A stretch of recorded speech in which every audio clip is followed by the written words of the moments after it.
Today's episode is brought to you by the book Everyone is a Sinner But Me, available now at Amazon.com and BarnesandNoble.com. Live from Volpia Studios is the MCS1 show featuring Caleb Heller and now your host, MCS1. Welcome everyone to another episode of the MCS1 show. I'm MCS1, once again joined with Caleb Hennon. Hey Caleb. Hey. How you doing? Oh, just so happy to be here. So happy to be here. As always, man. I am so happy to have you here, as always. Aww. So today we got an extra special show. Today we are going to be continuing our wonderful series of Happy Valley Hate. And we're going to be talking about the Happy Valley, quote, economy. Yeah. Oh boy. Strap yourselves in, people. This is going to be a Strap yourselves in, boys. Buckle up, buckaroos. We're just going to get right down to it right now. And we're going to go over a couple quick overview things, and we're going to break them down a lot more as the show goes on. First of all, this Provo-Orem area, since there's two universities. Yeah. Oh, actually, and then several small colleges there's that just Provo College hang out here. Stephen Henniger. Yeah, and Stephen Orem, Henniger's Broadview. a million hair schools. Yeah. Seriously. You're not kidding. There's isn't there I swear there's this pattern in Provo where it's if they put up a Vasa, right next to it, they have to put up a hair salon school of some type. It's got to be at least within a mile radius. I'm dead serious, though. I'm dead serious. The one, the Vasa over on 900 East. There's a hair school right next to it. Oh, and really? And then the one, the Vasa that's up by, I guess that's Orem technically. Well, it says we got the bros here. Now we got to bring the chicks. Gross. Yeah, dude. I mean, it's just creating marriages. Oh man. Gross. So this is a college town, and obviously, college students aren't paid a lot. No, So- they've become the new face of cheap labor. It really has, especially here. Oh yeah. It's ridiculous. And so, as Caleb said, new face of cheap labor. Yeah. He could not be more correct. And so, what the jobs around here, or the employers, they'll be like, well, I'm glad you applied for this job, but we have a ton of other college kids who applied Yeah. as yeah. well. It's And- nice you have a degree and you specialized in this field, you have this experience, but there's a ton of college kids over here that we can pay dirt cheap. Oh yeah. And here it's the whole quantity over quality mentality. Absolutely. It's for every it's for every job. It's we could fill this with 16 college kids immediately. and Type of thing. and- As far as candidacy goes. Yeah, and the funny thing is that they do, because of the nature of that, of them being just college students that have some knowledge of the topic or whatever, or sorry, of the job description, then they can pay them a substantially less wage, but still pretty much accomplish most of what they're wanting. Sort of. Well, I mean, not well, but well enough for them to not worry about it or whatever. Yeah. Which is exactly what I go through, with a lot of things, is that, because by trade and by training, I'm a linguist. I do I do translation and stuff like that, right? The problem is that not only am I in a college town, I'm in a college town full of returned missionaries. And so any languages that I speak that I'm certified for, that I have all of these different qualifications for, they're going to be looked over because some kid can do it for $11 an hour or less. Yeah. Where, I'm going to charge, I don't know, maybe 5 times that much, if not more. Yeah, it is rather ridiculous, but that's how it is here. It's Oh, yeah. college kids are just cheap labor. Quantity over quality. Yeah, definitely quantity over quality. And because of, college kids being cheap labor, the whole area around here just pays considerably less Yeah. than a lot of other places in the United States. Yeah, no, it's true. And so because there's such cheap labor here, there was an article, this is from Forbes back in 2012, and it said Utah is the best, and it was number 1 for the best places for business and careers. And oddly enough, the person writing the article wasn't BYU alumni or from Utah. Yeah, so I guess that kind of, So definitely makes it a little bit more. yeah, we can't say it's like from Provo Buzz or Yeah. KSL or something of that Or Des nature. News, Deseret I News. know Utah's the we best. can't discredit them as much as we would like No, to. nor as easily. And honestly, I mean, I haven't read through the article entirely yet, but it's, I mean, based on this clip that we have here, it seems like it's pretty solidly researched. Yeah, it is. It just said that, job growth was a robust 3% in the Provo Metro in 2011, third best in the US. It Dang, enjoys low crime, couple other things, and the population has doubled over the past 2 decades to interesting. about Yeah, 542,000. which there are a variety of reasons for that. I mean, for the doubling of Yeah, the all the population. college kids come here and they're like, man, this is such a cool, family friendly place. I'm going to stay here forever. Yeah, And they never leave. I mean, yeah. So there's a lot of that, and then one thing that I personally experienced was, a lot of people would sell their houses in California or New York for Yeah, $1 to $2 million. Basically, take that, the money that they got from there, and then they were just like, oh well, I can buy a house in Utah that's twice as big for 200,000 and have a bunch of money just left over. exactly. And so that was a big thing that happened, but that was more like 10 years ago where that kind of started Yeah, happening. So it is rather ridiculous though how much this place has just expanded. Usually when I drive around, my Uber drivers, the ones that like grew up around this area, they pick me up from my day job, which is out by a country club out in Vineyard, sure. Orem area, and they are always like, "Man, you know what? When I was growing up, this wasn't here. Like all this housing development and Yeah, all this yeah. stuff, it's just gone up within the past, 10 years. Yeah, that's one thing that, that I've heard consistently from a lot of different people as well, yeah.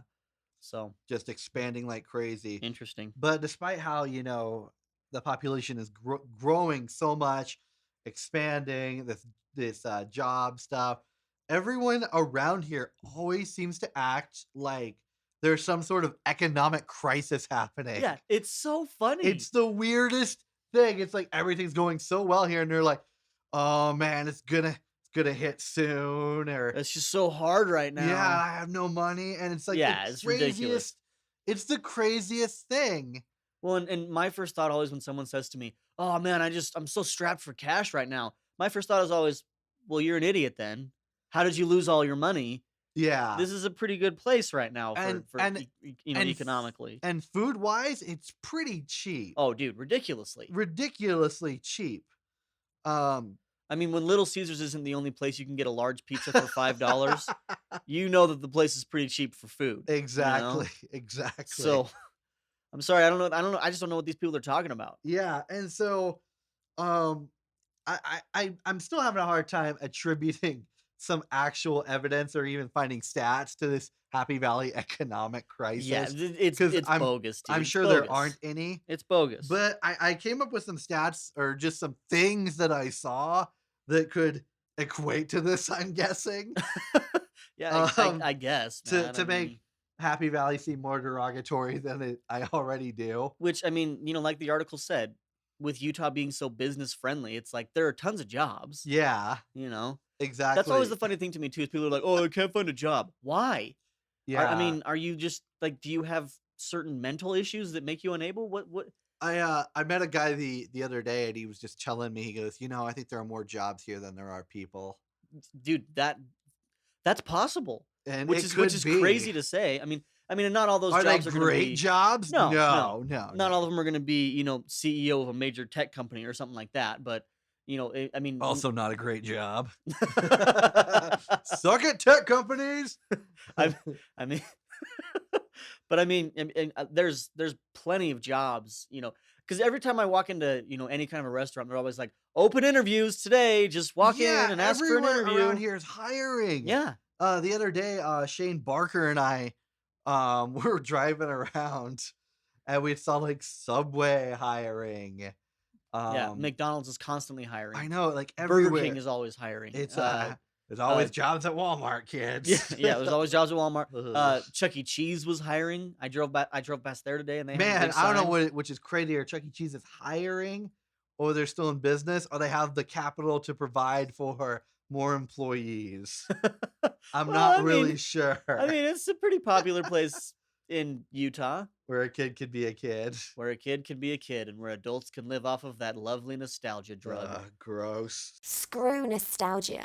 Here's some quote evidence. of the quote economic crisis. Freaking ridiculous. The welfare queens of Happy Valley. This is something I have actually seen firsthand. I worked in housing for many years, and I heard this term the other day, the welfare queens, and I found it hilarious. And I started thinking about it, and I'm like, oh man, I know a lot of these people, and I always play the single mom card Right. to get tons of government aid or church aid Hooray! in Utah. Just the most which- honest people. It's really Just the sad, best. and I understand some people really do need the aid, but a lot of the ones that I have seen did not. Yeah, well, Unfortunately, and it's just laziness, you know, Yeah. in a lot of ways. another thing is no one here ever tips, which is a Oh, whole no. nother subject. And let's get into that right now. If you are a server, I would recommend not moving to Happy Valley, Utah Yeah, for any reason. definitely not. I mean, unless you're a ridiculously attractive woman or a ridiculously flirty man, Yeah. you know, and if you're willing to flirt with like super old ladies, Yeah. And because like, then you'll probably get a tip. probably, but like no one here tips. And it's not just the cheap college kids, it's everyone. Yeah. One of my old roommates once said, he says, when I was a freshman, I was so provo, I didn't even leave a tip. And obviously, that's a characteristic. Yeah, Oh, that's he- awesome. he said he changed over time, but like when he was a freshman, he didn't tip. He was just that provo. Another thing is when people do tip, they're really cheap about it. Oh yeah. There's a popular term around here called tithing tippers. And tithing is if you're a Mormon member of the Church of Jesus Christ of Latter-day Saints, 10% of your income. Well, tithing tippers, they only pay 10%. And they're like, well, I only pay God 10%. Why should I pay you more? Yeah, which And- is that's such a dumb mentality. And it's a little ridiculous and just rude. Also, I mean, it means they have a clear understanding of how that relationship with God works. Just super happy they get that. Oh man. And I also had one of my circle of friends. I had a friend who just would not tip, yet he was getting his money from like his parents. And Dude, he would just never tip. Not cool, bro. Yeah. And not it even cool. one time we went to we used to go to Denny's all the time. Regrets. And I was like, those exist? yeah, there's I one, thought those were only in the movie The Santa Claus. yeah, there's one next to BYU, next to the Riviera Apartments, where we used to always go back when I lived at the Riv.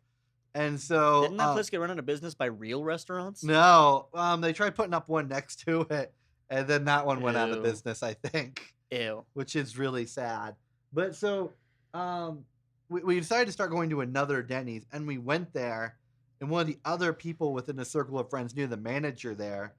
And after we left that night, the manager said, hey, I really don't want your friends coming back because your one friend didn't tip. Oh. And yeah. Nailed him. And so we never really went back because it was kind of a far drive, to be honest. And it wasn't really worth it. And it was Denny's. Like, Denny's sucks so bad. Yeah, I didn't really want to judge you too hard. But I didn't really like going. I liked for going to social atmosphere with my friends, but the food, gross. well, I mean, it's like anything else, man. I mean, have you ever heard the term social eater? No. Yeah, it's basically just someone who, you know, he goes to restaurants with his friends or goes to hang out with people at restaurants without really the intent of eating. It's more just to hang out with people and you know, Ah. food places are an easygoing place to hang I out. think that so. describes Max. Yeah. Describes Yeah. our friend Max. Yeah, very very well, very very well.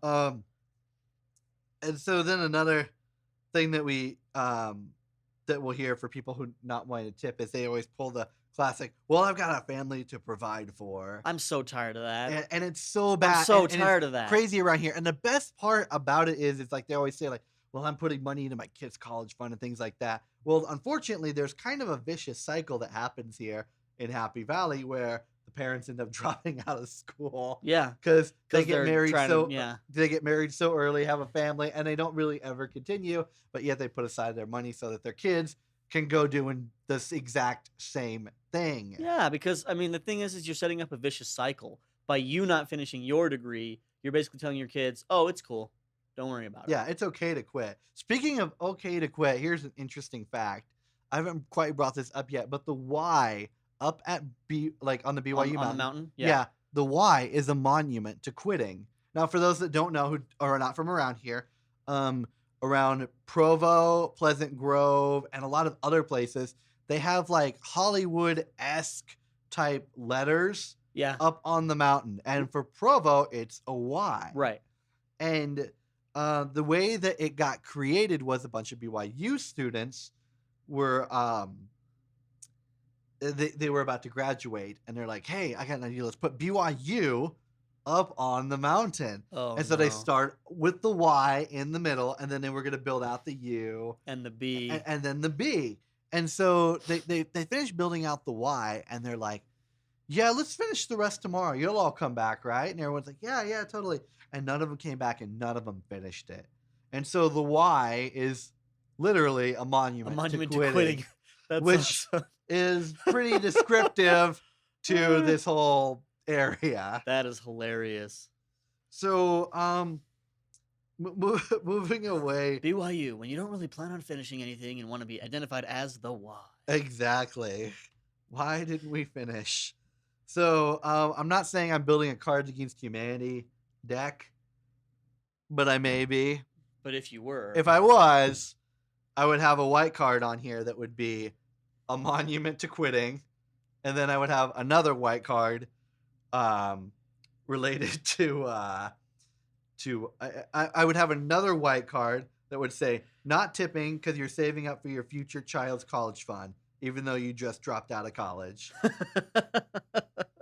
perfect. Speaking of like restaurants and not tipping, I like going to restaurants that are more expensive because there are no college students. Yeah, because they're not there because they can't afford the food. let Oh alone man, to tip. it's so awesome. Well, and I mean, seriously, dude, if you can't afford like a 15 to 20% tip, It's don't go out to eat. don't bother. Yeah, don't Yeah. go out to eat. Don't be ordering no Jimmy John's or pizza. Yeah, exactly. Just don't.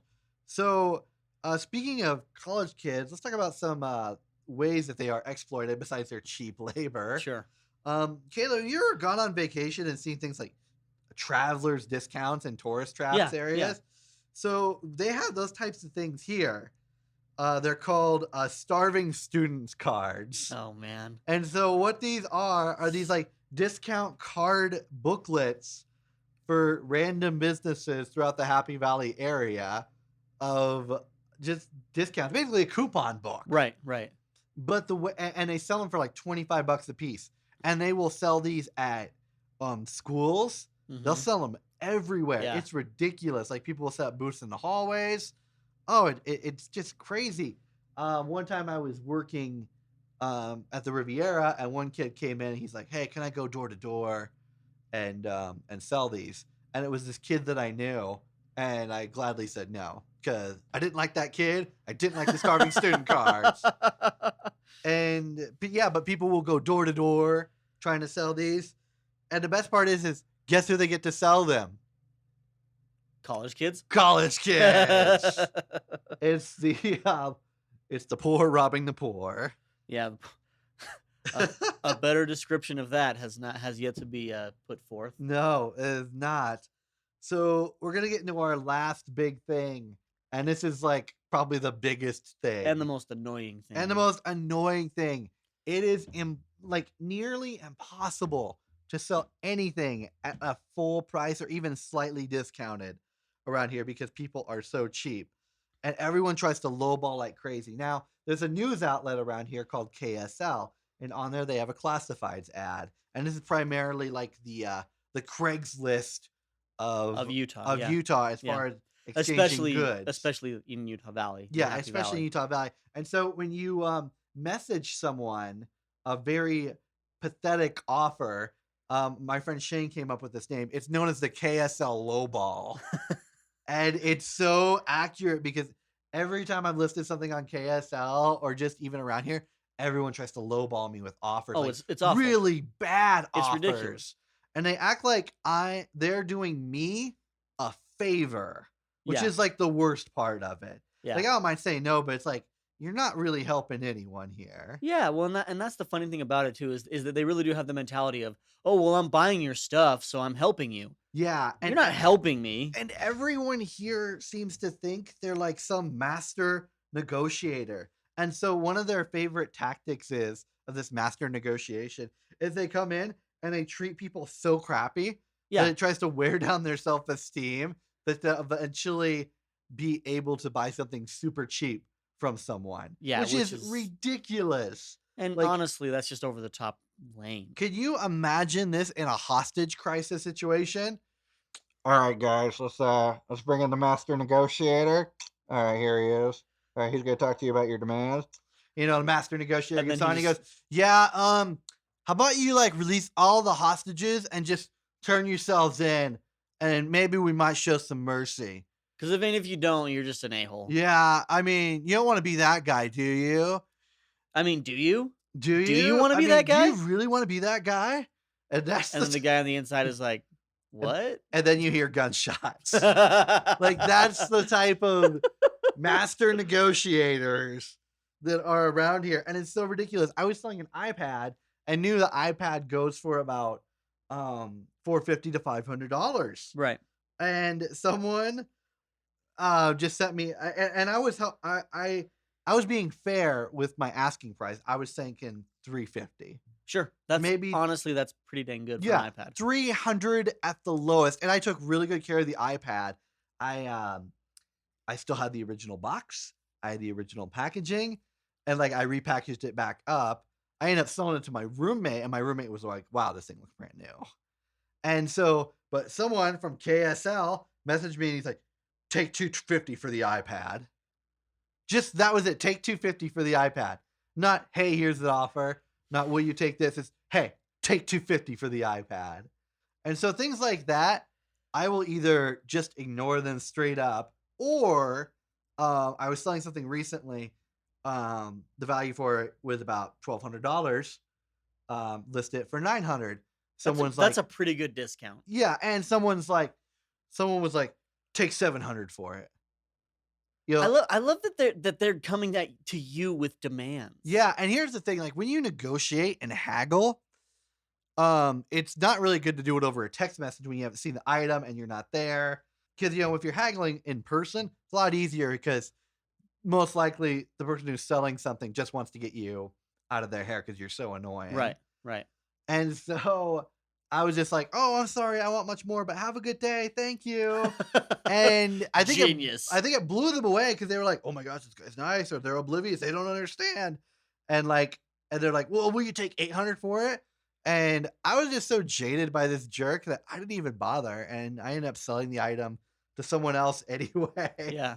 Well, and it's like related to that. So my wife and I, we got this really good discount on some merchandise a little while back, and we were planning on selling each individual piece just at the wholesale price because we got it for a little bit cheaper than even the wholesale price, right? Yeah. So not even going to go up to retail pricing. You know what it's normally going to go for or whatever. And so we posted these on this app called OfferUp, right? And it's just basically this local. It always just goes local with all of your sales, so that you don't have to deal Yeah. with shipping or anything like that, right? So we put it up there, and we wanted to get about $70 per item, right?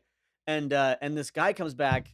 This guy comes back with, I'll give you 75 for both. Man, what a good Samaritan. And I was like, no, I mean, if you want to buy both, we can go a little bit lower, but probably only down to about 120, which would mean 60 a piece, which is still not a very good profit on our end, but it would have been at least a little bit of a profit. And he's like, well, you're not going to get a better offer, so you might as well just sell to me. I love how they always think they're the only buyer.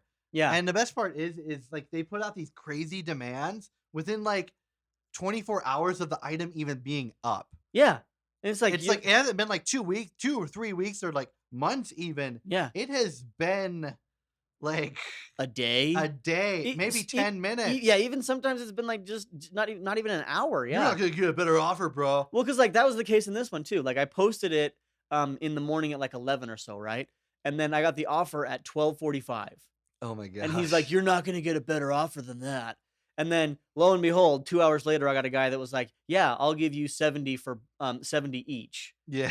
And I was like, oh, wow. I got a better offer. Yeah, and it's that classic, I'm going to beat you down, lower your self-esteem Yeah. until you give in to my crappy Well, demands. and on that note, the first guy actually did say to me, don't be dumb about this. See, yeah, exactly. And I was like, you're going to berate me into selling you this? Over a No. text message. And so the best part is, dude, once I did sell it, I was like, oh man, you know what? And I definitely bent the truth on this a little bit, which is probably not the best thing to do.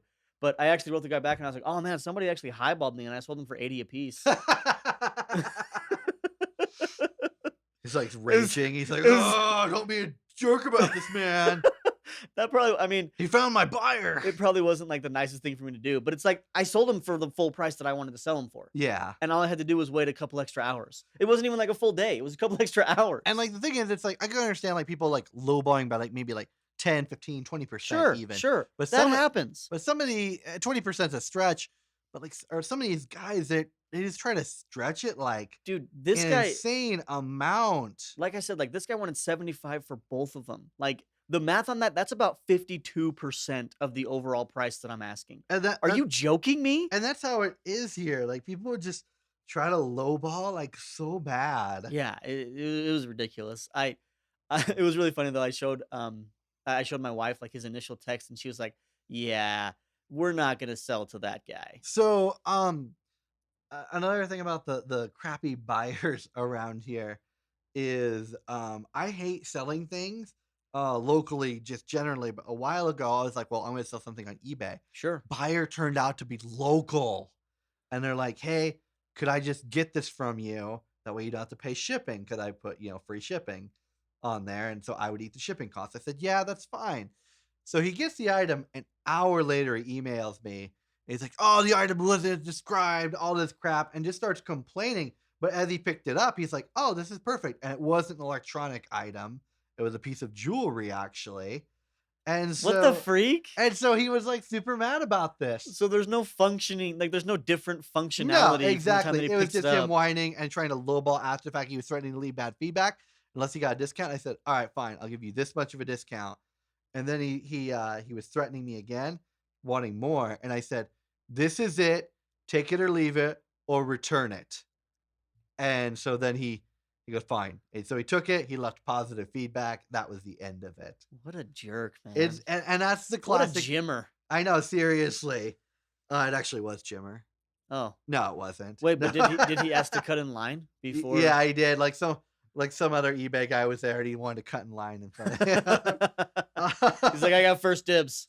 But another thing I will see here, this kind of goes back to the saving up for your kids' college fund. When people would buy like my guitars or effects pedals or musical equipment, they would always be like, "Oh, come on, man, I got a family to provide for," and I'm like, then you shouldn't be buying any of my musical equipment, longboards, or the following. Yeah, or anything like or that. anything. If you have to come up with that excuse, then you should be living a more frugal life. Yeah, you should be a lot less petty as well. Yeah. Oh, definitely. Like, Definitely. seriously. If you got a family to provide for, you also got a family to set an example for. So how about you stop being a friggin' jimmer over here? I know, seriously. Anyway, that's our show. The great KSL lowball. I want to thank Caleb for coming on today. Anytime. And until next time, take care of yourself and each other. Peace. Thank you for listening to the MCS1 show. For weekly episodes on society, counterculture, and pretty much everything but politics and sports, subscribe on iTunes or Google Play. For regular updates, head to the MCS1show.com